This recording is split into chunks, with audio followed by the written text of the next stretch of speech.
പുതിയവിള വടക്കൻ കോയിക്കൽ ദേവി ക്ഷേത്രത്തിലെ മകരപ്പൊങ്കാല സമർപ്പണം ഭക്തി നിർഭരമായി. ഇതിനോടനുബന്ധിച്ച് വിശേഷാൽ ചടങ്ങുകൾ നടത്തി.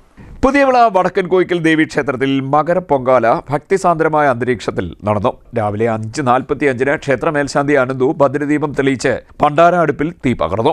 അവിടെ നിന്നും ക്ഷേത്ര ഭരണസമിതി president S Sasidharan Kolath, secretary P Prakash, treasurer P Somanathan എന്നിവരുടെ നേതൃത്വത്തിൽ ഭക്തജനങ്ങളുടെ പൊങ്കാല അടുപ്പുകളിലേക്ക് അഗ്നി തെളിയിച്ചു. പൊങ്കാലയ്ക്ക് ശേഷം എഴുന്നള്ളത്ത് നടന്നു. ക്ഷേത്ര മേൽശാന്തിയുടെ നേതൃത്വത്തിൽ പൊങ്കാലയിൽ തീർത്ഥം തെളിച്ചു. ഓണാട്ടുകരയിലെ പുരാതന ക്ഷേത്രമാണ് വടക്കൻ കോയിക്കൽ ദേവി ക്ഷേത്രം. കാർത്തികപ്പള്ളി താലൂക്കിൽ കണ്ടല്ലൂരിൽ കായംകുളം കായലിന് സമീപമായാണ് ക്ഷേത്രം സ്ഥിതി ചെയ്യുന്നത്. ഭദ്രകാളിയാണ് ഇവിടുത്തെ പ്രധാന പ്രതിഷ്ഠ. കൂടാതെ ശാസ്താവ്, ശിവപാർവതി എന്നീ പ്രതിഷ്ഠകളും ക്ഷേത്രത്തിലുണ്ട്. പാർവതി ദേവി താഴത്തെ നിലയിലും പരമശിവനെ മുകളിലത്തെ നിലയിലും പ്രതിഷ്ഠിച്ചിരിക്കുന്ന രാജ്യത്തെ അത്യപൂർവ ക്ഷേത്രങ്ങളിൽ ഒന്നുകൂടിയാണ് വടക്കൻ കോയിക്കൽ ക്ഷേത്രം. പൊങ്കാല ചടങ്ങിൽ നിരവധി ഭക്തജനങ്ങൾ പങ്കെടുത്തു.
ഭരണസമിതി president S Sasidharan Kolath, secretary P Prakash, treasurer P Somanathan, മറ്റ് ഭാരവാഹികളായ G Srinivasan, P Muraleedharan, R Chandramohan, T Aby, C Babukuttan, S Vidyadharan, M J Babujeevan, S Sandeep Kumar തുടങ്ങിയവർ നേതൃത്വം നൽകി. ക്ഷേത്രപരിധിയിലുള്ള വിവിധ ശാഖായോഗങ്ങളിലെ ഭാരവാഹികൾ പങ്കെടുത്തു. CDNet news, Kayamkulam.